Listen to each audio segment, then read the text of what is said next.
Binawi raw ni Kerwin Espinosa ang mga alegasyon niya laban kay Albuera Leyte Police Chief Jovi Espenido. Ayon ito kay PNP Chief Director General Ronald De La Rosa. Sa pagdinig sa Senado kaugnay sa pagkamatay ng ama ni Kerwin na si Rolando Espinosa, sinabi ni Kerwin na sangkot umano si Espenido sa iligal na droga. Pero nang kinausap daw si Kerwin ni De La Rosa, sinabi raw nitong matinong pulis at hindi corrupt si Espenido. Ayaw rin daw nitong kumagat sa drug money ni Kerwin. Sa ngayon, nasa kustodiya pa rin ang anti-illegal drugs group si Kerwin. Asahan daw na sa lalong madaling panahon, ilalabas ng pulisya ang mga pinangalanan ni Kerwin na drug personalities. Malinis daw si Espenido.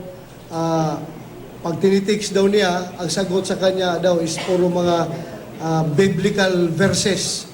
Ang sasagot, ayaw daw kumagat sa drug money.